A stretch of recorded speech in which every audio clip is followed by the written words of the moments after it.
What if I told you that Tom Bombadil once walked into the very heart of Sauron's shadow and departed untouched? Hail, friends, and welcome back to these halls of memory, where we wander into the hidden corners of Middle-earth that few eyes have ever truly seen. Today, we turn our gaze upon one of the strangest what-ifs drawn from the cracks and whispers of Tolkien's lore, the secret meeting between Tom Bombadil and Sauron the Necromancer in Dol Guldur.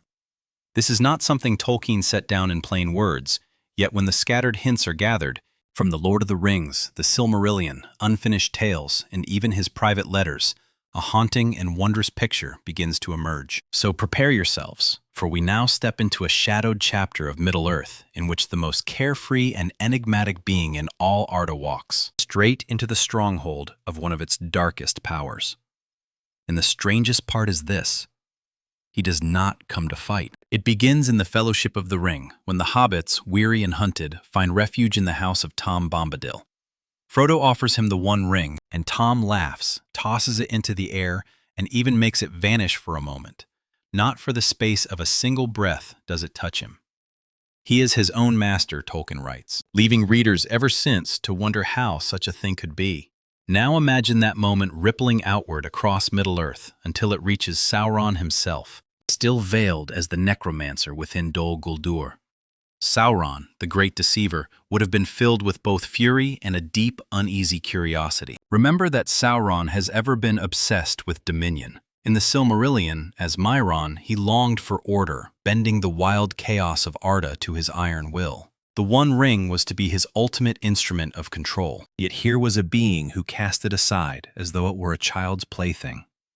To Sauron, that was no mere curiosity. It was a threat to his entire vision of the world. Whispers of Bombadil's power would have reached Dol Guldur through many shadowed channels, perhaps through corrupted beasts of the old forest, or through twisted spirits that felt Bombadil's presence like a tremor in the very weave of Arda. Sauron, still hiding from the eyes of the White Council, would not have let such rumors pass unheeded. But why would Tom Bombadil ever choose to walk toward Dol Guldur? Here is the twist. Tom may have sensed the growing rot spreading through Mirkwood, a sickness creeping into the roots of the world, not to challenge it in war, but perhaps to understand it, or simply to remind Sauron that there are powers in Arda that cannot be ruled.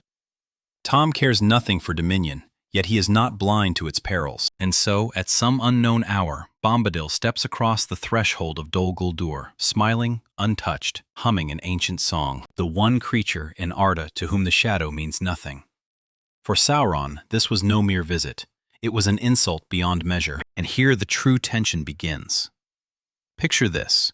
Somewhere on the borders of Mirkwood, Radagast the Brown, the most overlooked of the Astari, senses the dark pulse of Dol Guldur growing ever stronger. Unlike Gandalf or Saruman, Radagast heeds the speech of birds, the shifting of roots, and the trembling of beasts in the undergrowth. It is through these signs that he perceives something ancient stirring, and that Tom Bombadil, of all beings, might be the only one able to walk unscathed into the heart of the shadow. Now comes the crucial turn. Radagast was never one for lofty council chambers or great battles. In The Hobbit, Gandalf calls him a master of shapes and changes of hue, and a friend of all beasts and birds. Yet from unfinished tales we know he had already been keeping watch near Dol Guldur on behalf of the White Council. Thus it is entirely plausible that he would turn to Tom, the strange guardian of the old forest, as a last resort, to learn more, or perhaps to carry a message only Tom could bear. Radagast's role is vital, for he stands at the crossing of two worlds, the ordered vigilance of the wise and the wild, unpredictable forces of nature. He alone sees Tom not as a harmless oddity or forgotten relic, but as a possible key.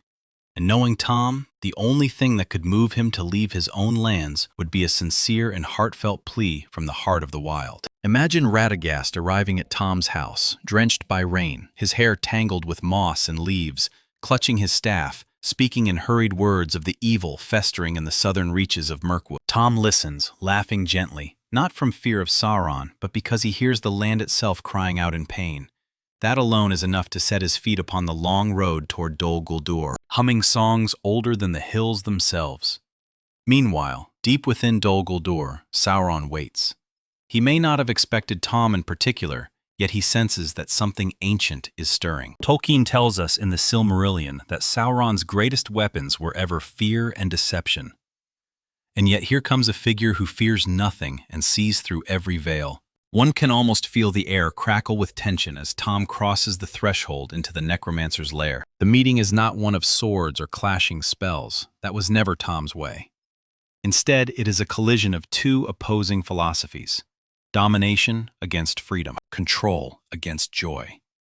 And it all begins because Radagast understood that sometimes the strangest piece upon the board is the one that truly matters. Here the tale grows even deeper. Dol Guldur, the Hill of Sorcery, is no mere fortress of stone and shadow. It is a place steeped in ancient malice. From unfinished tales, we know it served as Sauron's stronghold long before the White Council suspected its true master, and the lands around it had been twisted, poisoned, made cruel. Yet when Tom Bombadil set foot upon its grounds, something deep in the bones of the hills stirred, not in terror, but in faint recognition. Tolkien hints that the very land remembers older songs and older masters. Recall how, in the Fellowship of the Ring, Tom commands Old Man Willow and banishes the Barrow-wight with effortless grace. That is no mere personal power. It is a living bond with the deep magic of Arda itself. As Bombadil drew near to Dol Guldur, the fortress raised upon centuries of fear may have felt cracks forming in its long enchantments. The roots of Mirkwood, long choked and suffocated, might have trembled at the sound of his song. Now picture the spirits dwelling within Dol Guldur. Wraiths, corrupted beasts, lesser spirits bound to Sauron's will. They would have sensed Tom as a disturbance, a ripple moving across a dark and stagnant pool. Some may have fled, unable to endure his presence. Others may have watched in bewildered silence, their dim memories stirred by his voice. This was no ordinary intruder, no elven lord, no wandering wizard. Even the Nazgul, had any been present, would have been deeply unsettled. The ring-wraiths, chained to Sauron's will, feed upon fear, yet Bombadil radiates none. In the Silmarillion, we learn that evil, for all its strength, is ever parasitic upon the good. When confronted with something utterly free and incorruptible, its hold begins to slip. For the first time in many centuries, the defenses of Dol Guldur wavered. Inside his tower, Sauron would have felt that shift at once. In his letters, Tolkien describes Sauron as one who despises the very concept of freedom. And here stood Bombadil, the living embodiment of freedom, walking uninvited and unafraid into his innermost fortress. This was no simple weakening of spells. It was a profound wound to the spirit, a sign that Sauron's dominion had unseen limits. Tom, for his part, likely barely noticed. To him, it was only a tangled, sickly garden he could not fully heal, yet could ease for a moment. That is the quiet beauty of this encounter. The greatest liberating force in Middle-earth arrives without fanfare, shakes the walls of darkness, and simply continues humming his tune. Now the moment grows truly eerie. When Tom Bombadil and Sauron finally stand face to face within the depths of Dol Guldur, they do not hurl threats in the black speech, nor debate in the tongues of the West. They speak in the oldest tongue of all, the language of the Ainur, those who sang the world into existence. From the Silmarillion, we know that before Arda was shaped, there was only the music of the Ainur, a cosmic song that brought forth light, land, sea, and life itself. Sauron, as Myron, had once been part of that music.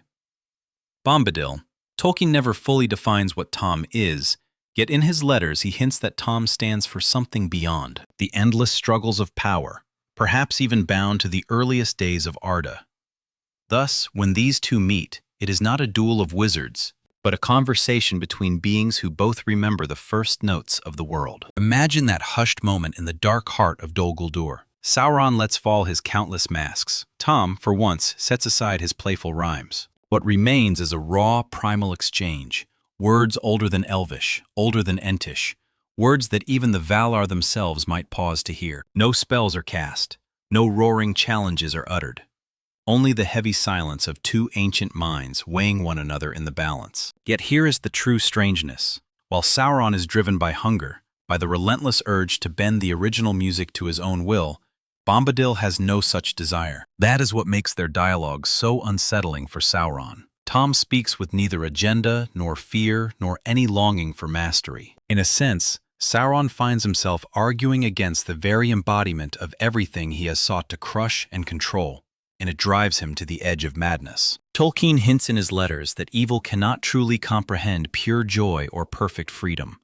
Sauron cannot fathom a being like Tom who simply is, without craving more. Thus, if this meeting occurred, it was never about bargaining for power. It was Sauron colliding headlong with the limits of his own understanding. Bombadil, for his part, would likely have walked away with the same light step he entered, perhaps still humming a melody even Sauron could no longer quite recall. Yet in that brief exchange, something within Dol Guldur cracked, a quiet reminder that even the darkest fortress stands upon a world that was first born in light and song. Now we come to the emotional heart of the tale. Deep inside Dol Guldur, where the very air is thick with rot and despair, Tom Bombadil, the oldest and freest spirit in Middle-earth, stands before Sauron. He does not challenge him to battle. He does not bind him with spells. He does not even threaten him.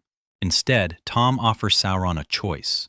We know from the Silmarillion that Sauron was not always evil. As Myron, he was once a Maya of Aule, drawn to order and perfection. What drove him to ruin was his surrender to Melkor and his growing obsession with absolute control. Tolkien hints in his letters that even the mightiest of the Ainur once had at least the possibility of repentance. So imagine Tom standing there, smiling softly, extending a hand, not out of naivete, but from a profound understanding of the world's deep brokenness. This offer would not come as a grand speech or sermon. It would be simple, perhaps only a single line. You need not carry the shadow any longer, old one. No demands, no bargains, only an open door. And for the first time in an age, Sauron would feel the full weight of the path he had chosen so long ago.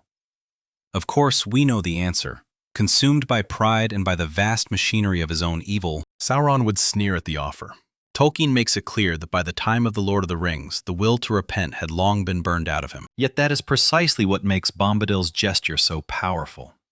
It was never truly about changing Sauron. It was about reminding him, even in his utter darkness, that another road had once existed. Can you imagine Sauron's fury afterward? To be offered mercy, not by a rival, but by one who did not even regard him as an enemy, only as another part of Arda fallen out of tune with the great song. Such mercy cuts deeper than any blade. And Bombadil? He would have departed Dol Guldur without anger, without triumph, only with the same light step and perhaps a touch of quiet sadness. For even the oldest heart knows when a soul has wandered too far to return. Here the ripples spread far beyond Tom and Sauron alone. After that strange and silent meeting, something subtle yet real shifted within Dol Guldur. Remember that the fortress was not built of stone and iron alone. It was wrapped in layers of enchantment, fear, illusion, and shadow, meant to conceal Sauron's true presence from the wise. Yet Tom Bombadil's mere presence, without raising a hand or voice in anger, left its mark.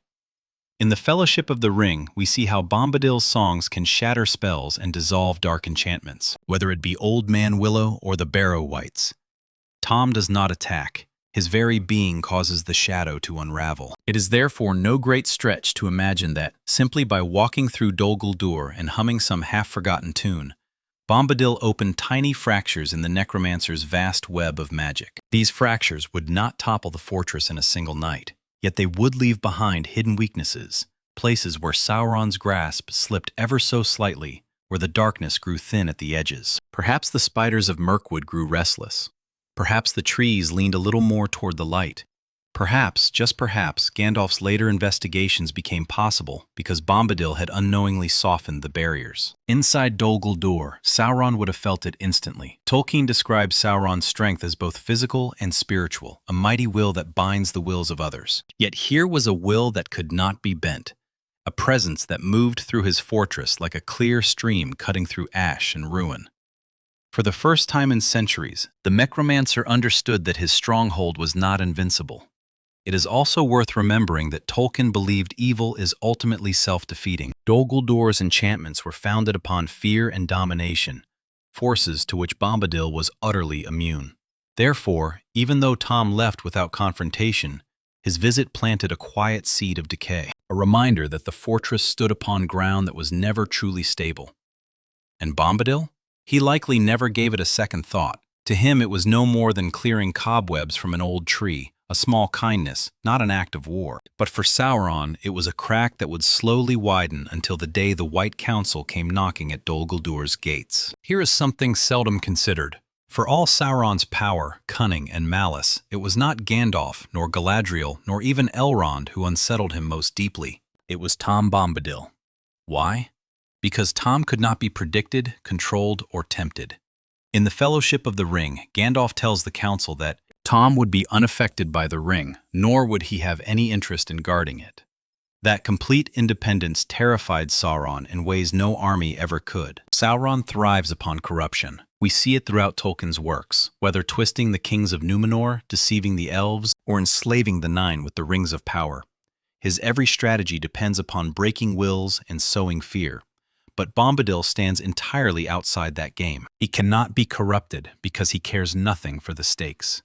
He desires no power, craves no secret knowledge, and feels no need to conquer or protect. That is what makes him so dangerous to Sauron's entire worldview. Imagine Sauron observing Gandalf, Saruman, or Galadriel.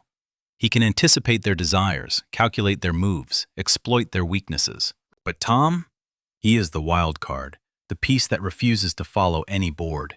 Even the One Ring itself, the very heart of Sauron's power, becomes nothing more than a toy in Bombadil's hands. This realization would have shaken Sauron as few things ever had. Tolkien himself points toward this unease indirectly in his letters. He suggests that the Free Peoples could not simply entrust the ring to Tom, because Sauron would then overwhelm the rest of Middle-earth, leaving Bombadil isolated. Yet beneath those words lies a deeper truth. Even if Sauron conquered all else, he could never conquer Tom.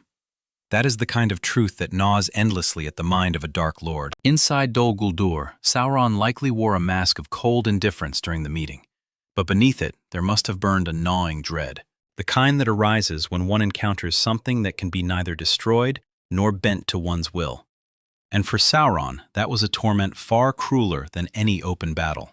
As for Bombadil, he likely saw Sauron merely as another troubled creature, a fallen Maya playing at kingship. No hatred, no fear, only a moment of quiet recognition and a gentle farewell. And that, more than anything, made Sauron's fear all the sharper.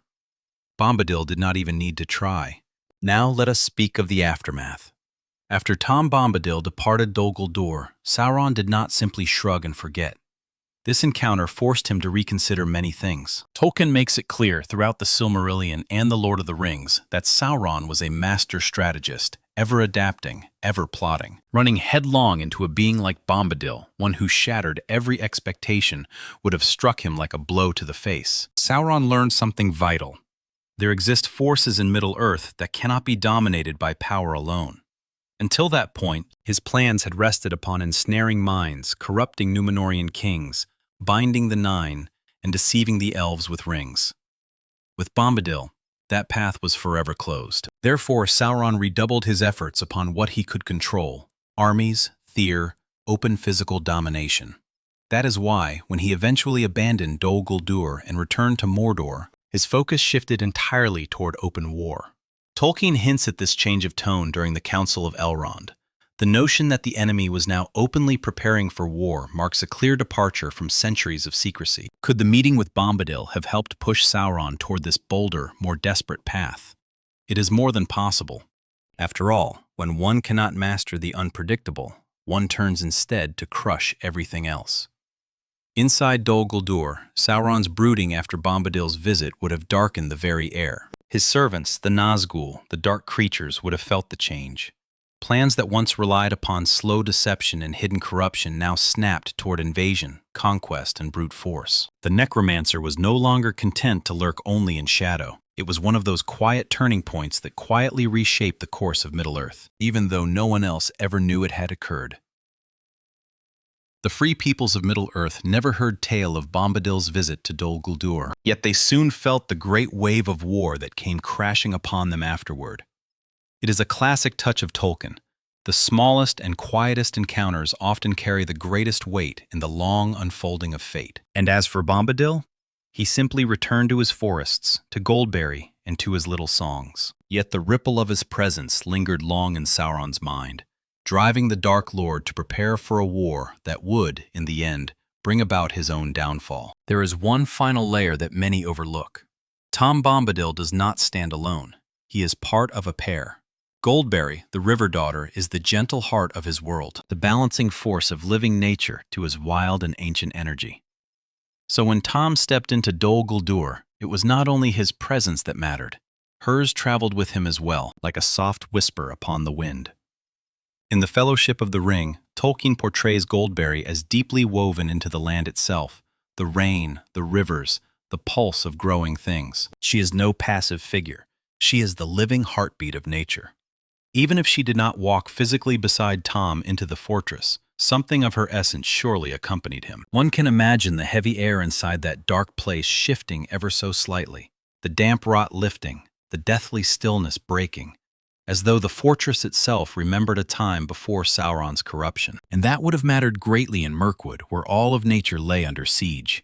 The spiders, the twisted trees, the poisoned roots, all were the fruit of Sauron's spreading influence. With Goldberry's gentle essence brushing against the edges of Dol Guldur, some hidden corner of the forest may have stirred back toward life, if only for a fleeting moment, a small, temporary resistance to the encroaching darkness. Inside Dol Guldur, Sauron would have sensed that too. Not only Bombadil's maddening freedom, but the living force that surrounded him. The part he could neither corrupt nor twist into another weapon. That realization would have sharpened his urgency. He was not merely fighting men and elves. He was attempting to dominate the land itself, and the land was pushing back in ways he had never foreseen. We should not underestimate the deep symbolic power of Goldberry here. Tolkien's world is steeped in the truth that no great evil can ever wholly erase the beauty that came before it. Goldberry's invisible touch upon Dol Guldur was a quiet reminder of that older beauty, a fleeting glimpse of the world as it was meant to be, before Morgoth, before Sauron, before the shadow fell. And as always, Tom and Goldberry needed no proclamations, no armies. Only their quiet presence was enough to crack the very foundations of one of the darkest places in Middle-earth, leaving Sauron rattled and the land just a little less broken. Now comes the final mind-stretching thought. While Bombadil and Sauron crossed paths within Dol Guldur, the Valar, the great powers beyond the world, were almost certainly watching. Tolkien's writings, especially in the Silmarillion and his letters, remind us that the Valar seldom intervene directly in the affairs of Middle-earth. They send the Istari. They shape fates from afar, but they do not descend with armies. Yet this quiet meeting between Bombadil and Sauron would surely have drawn their gaze. Imagine Manwë upon his high throne in Taniquetil, beholding the music of the Ainur still unfolding across the world. Here was Sauron, once Mairon, a fallen Maya now coiled within his own fortress of shadow. And into that lair walks Tom Bombadil, a being so strange that even the Valar do not fully name him, perhaps a spirit of Arda itself, perhaps something older still. This was no ordinary encounter. It was a small but telling crack in the long, slow tale of Middle-earth. Yet true to their nature, the Valar remain silent. That is both their wisdom and their sorrow.